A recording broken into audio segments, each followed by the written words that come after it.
Founders are chasing unicorn resumes, overpaying for hype, and then act shocked when their so-called A players crash and burn in under 90 days. In this video, I'm going to break down why the current A player culture is failing, the myths and tricks that founders use to consistently hire the wrong people, and the system that we're using at Remote Latinos to hire over 2,000 people for 1,000 different companies, many of these people from over 40 different countries, and how you can do the same for your business. Stick around to the end because I'm gonna show you the 3 signals that the C player candidates use to pretend to be A players.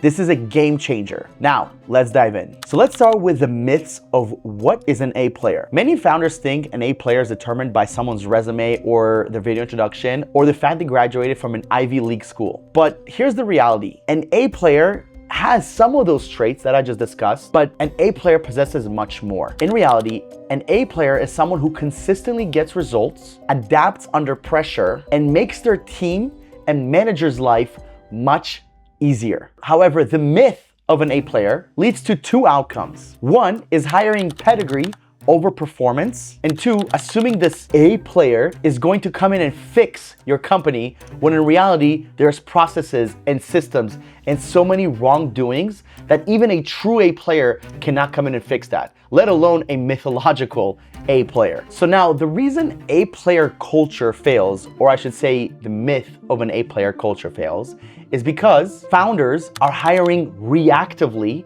rather proactively. They're hiring from a place of need, and by need I mean a need right now, or the entire company is not gonna be around, or an entire department is gonna suffer. So they're consistently hiring from a reactive point of view rather than a proactive point of view. They're only interviewing 1 or 2 people that are not even that good, rather interviewing 3, 4, 5 true A players.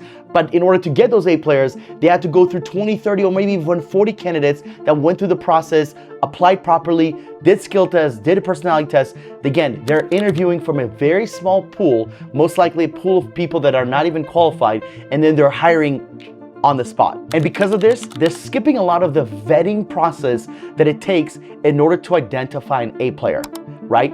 They're not doing the skill test properly. They don't have any personality tests. They're only having one 20 to 30 minute interview. They don't have someone else on their team review this application. So many steps are missing, and then you interview this person for 20 or 30 minutes. You don't even feel really good about them, but because your company is at such a desperate place, you hire the wrong person. And here's what happens. While there is a chance that things can be improved, you're really putting a band-aid on a wound, and that is an absolute no-no, okay? Now, that is the best case scenario.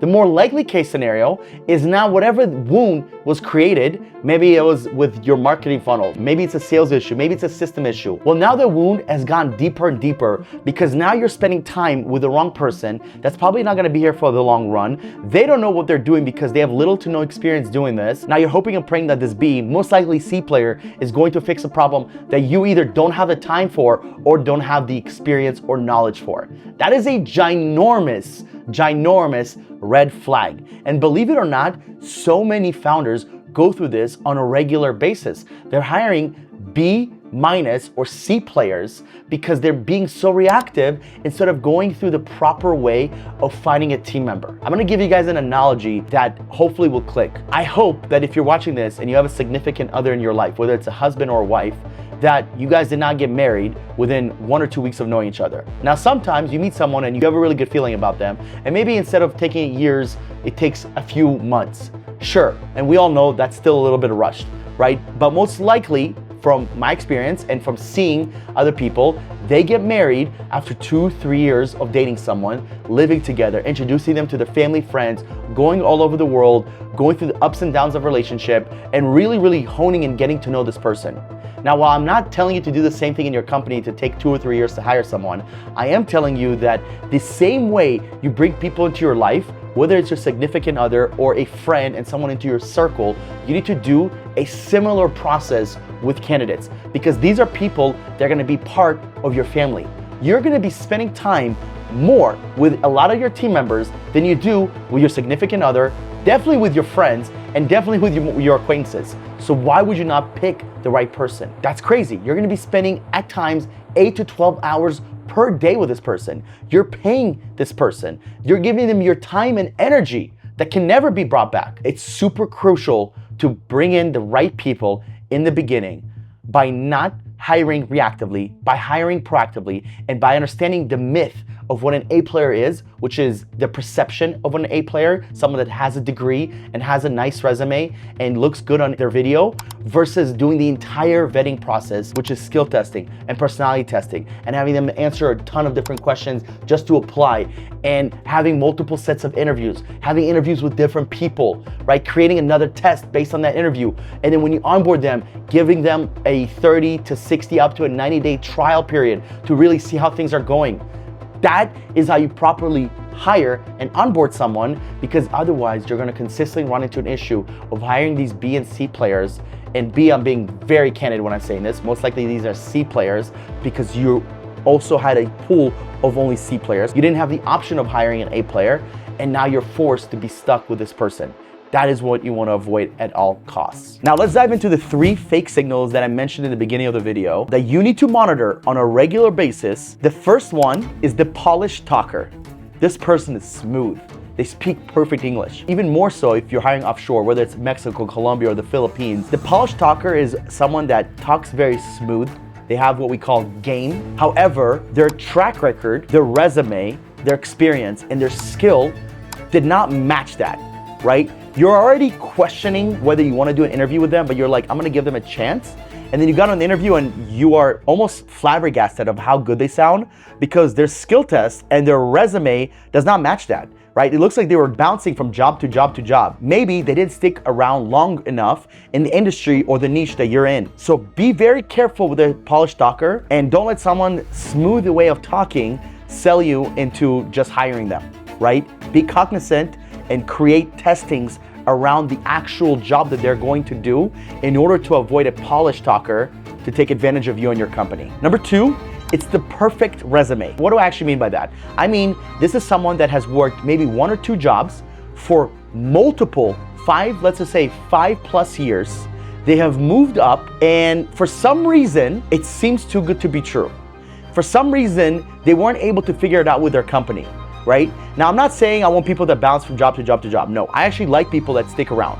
But when I look at someone and maybe they're in their late 30s, maybe in the early 40s, maybe even the late 20s, and they've only worked 1 or 2 jobs and consistently they've gotten better and better and better, and they for some reason are leaving because they're bored or because they weren't able to figure it out, that's a red flag. Now, is that a massive red flag where I don't hire someone? No. What I do immediately is I dive into this. Why can you not figure this out with your company? Is it a money situation? Is it an opportunity situation? Is it a career path? Tell me more, because I'm looking at your resume and it's literally too perfect. But when it's a little bit too perfect, just dive into it. And then whatever they respond to you, it better make sense. And what usually they need to respond, where it should make sense, is that they feel stuck at this company. They want to get paid more. They have had the conversations with the boss. They've had conversations with the manager. This company has just trapped them in their current role, in their current position, and they're not able to grow there. If that's the case, then you better do some due diligence and reach out to this company and see where this person's at. Now, of course, maybe they're in between jobs. That is possible. But if they're still working there, don't do that, because obviously maybe this person then gets fired and you don't hire them. Now they're in a very bad situation. It really depends if they're still there. If they're still there, I will not reach out to the boss or their manager. But if they're not there anymore and they haven't worked there anymore, if they haven't worked there for a few months, that's a different situation. Now, another thing to keep in mind here is if someone has massive gaps between jobs. So for example, let's say someone got let go in June and they don't have anything on the resume until then. Maybe they've done some freelancing here and there. But now I'm thinking, I'm like, man, you went a whole 6 months almost without a job. Now, again, you had ways of making money, but that means that you were able to survive this long. Why would you not keep doing this, right? So if they have massive gaps between jobs, just dive into this, right? You better have the resume pulled up. And one of the things that I love to do is I put the resume into ChatGPT and actually have ChatGPT rate the resume based on my job description, right? So I submit my job description first, rate this resume based on the job description. What are things that I should be looking out for? What are things that are red flags in your opinion? And what are questions that I should ask this candidate based on the resume? That gives me a lot of clearance, because when I interview someone, I'm then a lot more prepared. And the last fake signal that you need to be on the lookout for, this is very easy to fall to all the time, it's the yes man. Oof, the yes man is very dangerous because, of course, as founders, as CEO, we like to hear when someone says yes, I'll figure it out. Yes, yes, yes. We don't like to hear no, right? Obviously. So when someone says yes on everything, that's a red flag, right? And I question that, and I also call it out. Now, if you don't call it out, you better start calling it out, or you better start noticing that this person is a yes man. You don't want yes men on your company. Yes, you want people that will do the job. Yes, you want people that will tell you yes at times, duh. But if someone is a yes man and they say yes to everything, guess what's gonna happen? Well, one, they're probably gonna try to do everything and things are not gonna get done.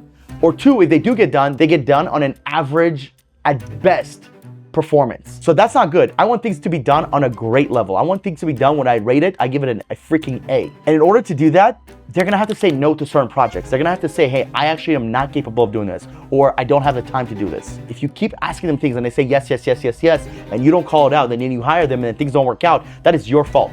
Where they keep saying yes, yes, yes, yes, yes to everything. Can you do this? Can you do that? Can you do this? Can you do that? They say yes to everything.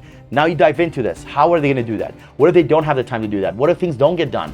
How do they approach that? What is their way of dealing with stress, or dealing with things under pressure, or dealing with things when they have a timeline? Keep in mind, guys, something that I wanted to mention earlier is going through this process takes a lot of time. So if you wanna find the right people, you wanna hire a company like Remote Latinos, where we present you 3 to 5 A-player candidates, so that way you can hop on interviews immediately and find the best and most talented person that can come into your company and make a difference from day one. Stop trying to do this on your own.